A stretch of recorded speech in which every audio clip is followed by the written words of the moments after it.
Oi, eu sou a Ana do canal Cogumelos Cinematográficos e já curte esse vídeo, se inscreve no canal, que hoje a gente vai falar de uma história que é no mínimo trágica. Eu vou falar da Judy Garland, que foi uma das maiores atrizes de Hollywood, que estrelou o Mágico de Oz, que é tipo assim, um marco da cultura pop, mas que sofreu abuso atrás de abuso. Mesmo depois de morta, ela foi um nome super importante para o movimento Me Too, e tem muita gente que considera que ela foi a primeira grande estrela mirim do cinema a ter esse relacionamento super abusivo e tóxico com a família e com o estúdio. Bom, vamos lá, a Judy Garland começou a se apresentar muito nova. Tipo assim, com 2 anos a menina já estava no palco. Ela veio de uma pequena cidade do interior, mas os pais dela tinham um teatro ali e eles queriam que as filhas atuassem na TV. Só que tem um detalhe, o pai dela era gay, e naquela época a possibilidade, o boato de uma pessoa ser gay já era o suficiente para ela fugir da cidade, porque ela podia ser presa, tá?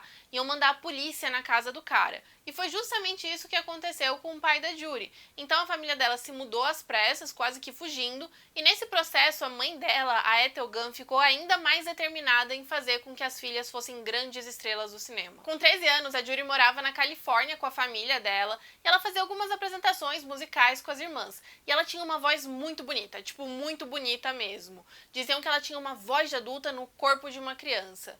E um cara chamado Louis B. Mayer ouviu uma dessas apresentações. Ele era o chefe da MGM, que até hoje é uma produtora de cinema gigantesca, e ele decidiu que queria contratar só a Judy. E os abusos já começaram ali, porque ele começou a fazer uma pressão e umas ameaças para os pais dela, para os dois aceitarem os termos dele. E foi assim que começou a vida da menina no cinema. 3 anos depois veio o papel mais icônico dela. A Judy ia ser eternizada como a Dorothy em O Mágico de Oz. Pena que isso foi um inferno para ela. A primeira coisa que fizeram questão de destruir ali foi a autoestima da menina. Então ela era constantemente xingada e ofendida. O Mayer carinhosamente apelidou ela de algo como meu pequeno corcunda.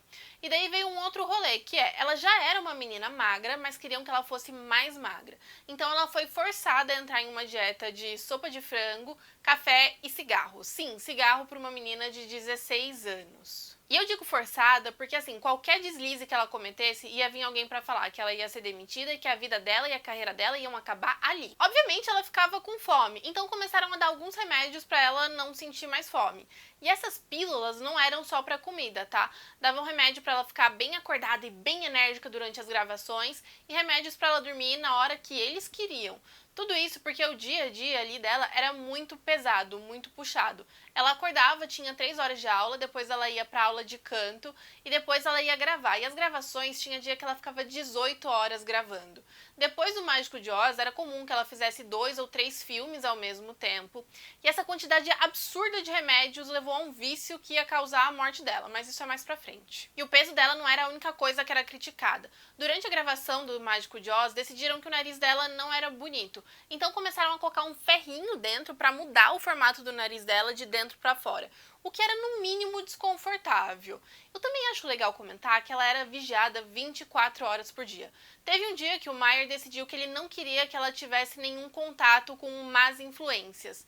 Então, dali em diante, tinha uma pessoa do lado dela 24 horas por dia, sempre. Ela não podia nem ir no banheiro sozinha. E as coisas vão piorando. No set do Mágico de Oz, os atores que interpretavam os Munchkins assediavam ela constantemente. Eles falavam umas coisas bem absurdas e depois começaram a ficar passando a mão nela por baixo do vestido, um rolê bem errado. Só pra lembrar, né, que ela tinha 16 anos e eles quase 40. E o Louis B. Mayer não era um cara super bacana, não. Uma das cenas mais marcantes do filme Judy, Muito Além do Arco-Íris, é quando ele chega pra Judy, né, e fala que ela canta com o coração e fica tocando no peito dela. Isso é muito mais errado e muito mais desconfortável quando você sabe que isso aconteceu mesmo e que, na verdade, isso acontecia várias vezes, ele ficar tocando no peito dela.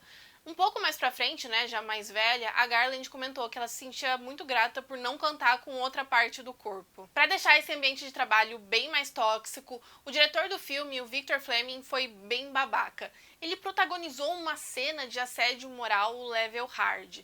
Tinha uma cena do filme em que a Dorothy precisava dar um tapinha no rosto do leão. Só que a Judy Garland achava isso muito engraçado, porque ela era muito pequenininha e o leão era muito grande, e ela teve algumas dificuldades para acertar essa cena. E daí teve uma hora que o Fleming ficou muito irritado, porque ela não estava acertando a cena. Então ele simplesmente levantou, parou tudo que ele estava fazendo, deu um tapão na cara da menina e mandou ela pro camarim dela logo em seguida. E só pra comentar que ela foi muito mal paga pelo filme, tá? Ela era a atriz principal e ganhava cerca de US$ 500 por semana. E só pra gente ter uma pequena comparação, o ator que fazia o Espantalho ganhava 3.000 por semana. Ainda na MGM, nesses anos de juventude, ela teve outro assédio bem pesado. A Judy Garland nunca revelou o nome do executivo que fez isso, mas ela disse que foi levada até o escritório dele, ele deu uma encurralada nela e perguntou se ela queria transar com ele, bem papum na lata. E ela disse que não queria, de jeito nenhum. E daí ele ficou muito ofendido, levemente surtado, começou a xingar ela e falou que ia acabar com ela. Provavelmente por causa desses constantes abusos, que tem muita gente que considera que o primeiro casamento dela com o compositor David Rose foi uma maneira de tentar fugir. A MGM foi muito contra o casamento, mas ela casou mesmo assim. Ela já tinha 19 anos na época, mas aí aconteceu outra coisa bem triste. Durante esse período, né, ela ficou grávida e ela queria o bebê, tá? Ela queria ter o filho. Só que a MGM e a própria mãe dela obrigaram ela a abortar a criança. O casamento dela com Rose não durou muito e pouco tempo depois ela se casou com o diretor Vicente Minelli, que foi o pai da sua primeira filha, a Liza Minelli, né? E alguns biógrafos dizem que ele era gay. E assim, dos 5 maridos que ela teve, ele não era o único. Mas ainda nesse período do casamento, né, ela foi trabalhar em um filme que era dirigido pelo Minelli e aconteceram duas coisas bem tristes. A primeira é que durante as gravações ela sentia que o marido dela, né, tava dando mais atenção pro co-estrela do filme, o Gene Kelly, do que pra ela. Daí ela ficou super chateada e pra se vingar, ela começou a chegar absurdamente atrasada. Tipo assim, o estúdio começava os rolês, as gravações às 6 da manhã mais ou menos, e ela só chegava depois das 4 da tarde. Um pouquinho depois, ela teve um tipo de colapso nervoso, que fez com que ela fosse internada em um sanatório. Um pouco mais pra frente, ela teve outros 2 filhos com seu próximo marido, o Sid Luft. Só que antes disso, antes deles se casarem, eles foram amantes e de novo veio uma situação super desagradável. Ela ficou grávida, de novo queria o bebê, mas o Luft convenceu ela a tirar. Anos depois, muitos anos depois, ele disse que se arrependia muito disso, mas já era tarde demais, né? Depois disso, ela teve outros 2 casamentos, com o ator Mark Herron, que também era gay, e com o Mickey Jeans, que foi representado ali no filme Judy Muito Além do Arco-Íris, e que foi descrito como uma pessoa medonha por quem conseguiu conhecer ele ali. A Judy Garland morreu com 47 anos com uma overdose que muita gente considera acidental.